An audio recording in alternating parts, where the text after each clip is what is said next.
Salam Bapak Ibu dan teman-teman semua. Gimana kabarnya hari ini? Hari ini di sini saya akan menceritakan suatu kisah yang luar biasa tentang seorang anak muda yang bernama Dimas yang selalu membuat kejahatan dan akhirnya dia bertobat dan mendapatkan pengampunan setelah ia bermimpi melihat neraka yang begitu menyeramkan. Namun sebelumnya, tolong dukung channel ini dengan subscribe dan nyalakan lonceng notifikasinya. Kalau udah, yuk kita mulai. Dimas adalah seorang pria muda yang hidup dalam bayang-bayang masa lalu yang keras. Ia tumbuh di sebuah keluarga miskin. Ayahnya, seorang peminum berat, sering menyiksa ibunya. Ketika Dimas berusia 12 tahun, ayahnya meninggalkan mereka, membuat Dimas menjadi tulang punggung keluarga di usia yang sangat muda.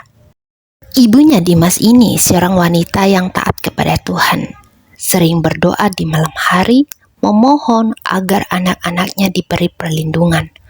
Namun, doa-doa itu seolah tidak pernah sampai ke surga di mata Dimas. Kalau Tuhan benar-benar ada, kenapa hidup kita begini, Bu? Tanyanya suatu malam. Ibunya hanya tersenyum dan menjawab, "Nak, Tuhan tidak pernah meninggalkan kita. Kita hanya perlu percaya kepadanya." Namun, kata-kata itu tidak mampu mencegah Dimas yang remaja ini untuk memilih jalan kejahatan. Dimas mulai mencuri untuk memenuhi kebutuhan keluarganya. Awalnya ia mencuri hal-hal kecil seperti makanan dan uang receh. Namun, rasa bersalah yang awalnya menghantuinya perlahan-lahan hilang. Ia menjadi semakin pandai dalam melakukan kejahatan dan akhirnya memimpin sebuah kelompok kriminal kecil.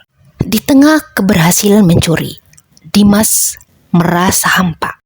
Ia memiliki uang tetapi tidak dengan kebahagiaan. Apa gunanya semuanya ini? Pikirnya. Tetapi ia menolak untuk mengakui bahwa hidupnya jauh dari damai sejahtera. Pada suatu malam yang gelap, si Dimas ini dan kelompoknya merencanakan pencurian besar di sebuah rumah mewah milik seorang pengusaha ternama. Mereka yakin rencana mereka ini tidak akan gagal, tetapi malam itu menjadi mimpi buruk bagi Dimas. Saat sedang mengambil barang berharga, pemilik rumah terbangun. Salah satu anggota kelompok Dimas panik dan melukai pemilik rumah dengan pisau. Suara gaduh membangunkan tetangga dan polisi segera datang.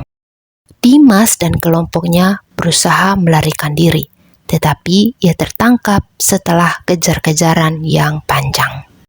Ia dijebloskan ke penjara dengan vonis 10 tahun penjara. Dalam hatinya, Dimas ini merasa hancur. Ia memukul dinding sel dan berkata, "Kalau Tuhan itu ada, kenapa Dia biarkan ini terjadi padaku?" Hari-hari pertama di penjara terasa seperti neraka bagi Dimas. Ia merasa terisolasi dan penuh kebencian. Ia berbagi sel dengan Pak Rahmat, seorang pria tua yang sudah menjalani hukuman selama 15 tahun karena sebuah kesalahan masa lalunya. Pak Rahmat ini sering membaca Alkitab setiap malam. Suaranya lembut dan wajahnya selalu tenang.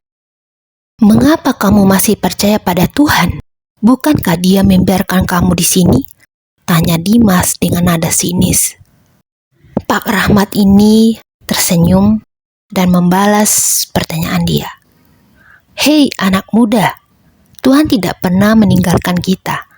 Justru di tempat seperti inilah Dia bekerja dalam hati kita.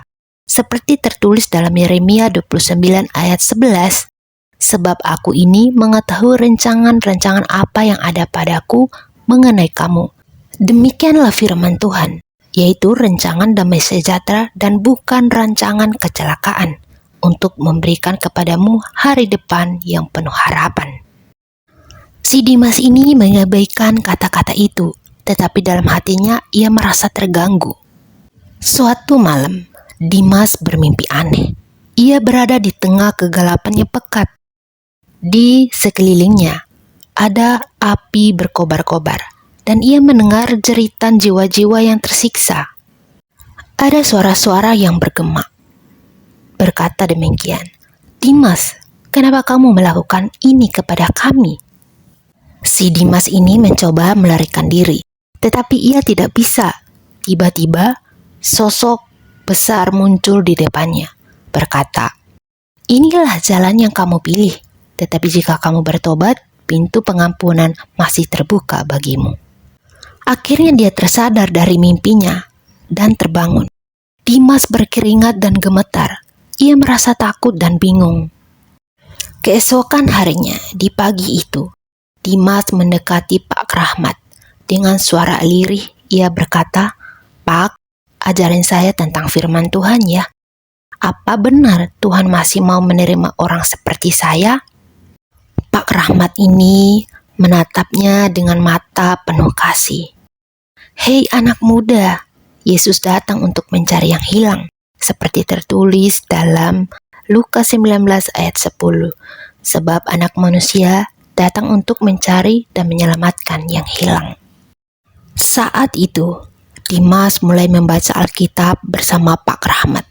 Setiap ayat yang ia baca terasa seperti sebuah tamparan sekaligus pelukan untuknya. Ketika membaca 1 Yohanes 1 ayat 9, ia menangis. Jika kita mengaku dosa kita, maka ia adalah setia dan adil, sehingga ia akan mengampuni segala dosa kita dan menyucikan kita dari segala kejahatan. Suatu malam, Dimas berlutut untuk pertama kalinya dalam hidupnya. Dengan air mata berlinang, ia berdoa, "Tuhan, aku tahu aku telah berdosa. Aku tidak pantas menghadap-Mu, tetapi aku mohon ampun-Mu. Aku ingin hidup baru, Tuhan. Tolong bimbing aku."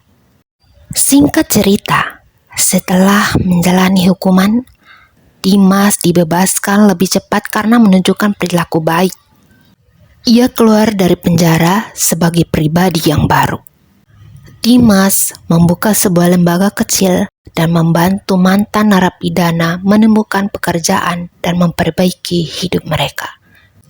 Ia sering berkata kepada mereka, "Kasih karunia Tuhan adalah anugerah besar," seperti tertulis dalam Efesus 2 ayat 8-9. "Sebab karena kasih karunia kamu diselamatkan oleh iman. Itu bukan hasil usahamu, tetapi pemberian Allah, bukan hasil pekerjaanmu. Jangan ada orang yang memegahkan diri." Banyak orang yang dulu tidak percaya pada perubahan Dimas, akhirnya tersentuh oleh kehidupan yang baru.